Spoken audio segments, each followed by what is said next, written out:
কলকাতার এই গরমে প্রাণ ওষ্ঠাগত, তাই চলে গিয়েছিলাম দার্জিলিংয়ে। থুরি দার্জিলিং ক্যাফেতে। এটার নাম হচ্ছে লিটল দার্জিলিং, আর এটা আছে খর্দাতে। তোমরা কি কেউ এখানে গেছো তাহলে অবশ্যই জানিও।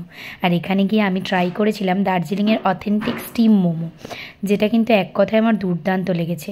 ভিতরের একটা চিজের ফ্লেভারও ছিল, যেটা আমার খুব ভালো লাগলো। আর পুরো ব্যাপারটা দেখতে বেশ একটা দার্জিলিং ফিল দিচ্ছিল, পাহাড়ের কোনো ক্যাফের মতো। আর এটা আছে হচ্ছে খর্দা 4 নম্বরের দিকে রেলগেট যেটা আছে সেটা থেকে একটু এগোলেই একটা ব্যানকোয়েট আছে।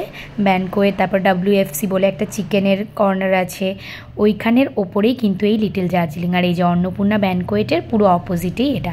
4 নম্বর রেলগেট দিয়েই সোজা গেলেই 4 নম্বর রেলগেট, হেঁটে এলেই দেখবে এটা আছে।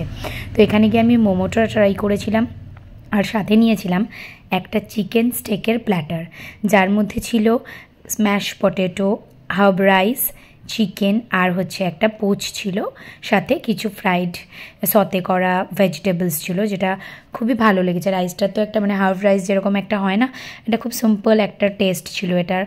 আর এই যে চিকেনটা, এটা না মাশরুম সস দিয়ে করা ছিল, তো একটা মাশরুমের সসের একটা মাইল্ড ফ্লেভার ছিল, যেটা খুব লাইট ব্যাপারটা। চিকেনটা আমার একটুখানি শক্ত লেগেছে, একটু নরম হলে আমার একটু ভালো লাগতো। আদারওয়াইজ আমার কিন্তু এই ব্যাপারটা খুব ভালো লেগেছে, প্ল্যাটারটা খুবই ভালো ছিল। স্ম্যাশ পটেটো তো যেরকম হয় সেটা নিয়ে অ্যাজ ইউজুয়াল, নতুন করে তো কিছু বলার নেই। হার্ব রাইসটা আমার কিন্তু বেশ ভালো লেগেছে। আমি এরকম রাইসটা আগে কোনো জায়গায় ট্রাই করিনি, দেখেছিলাম মেনুতে, বাট ট্রাই করিনি। এখানে আমার ভালো লেগেছে। আর এছাড়াও মেনুতে প্রচুর অপশানস আছে, এখানে কিন্তু অনেক ভালো ভালো খাবার পাওয়া যায়, ট্রাই করতে পারো। আর অ্যাম্বিয়েন্সটাও ভীষণ সুন্দর। আর এই মোমোটা স্পেশালি কিন্তু আমার দারুণ লেগেছে।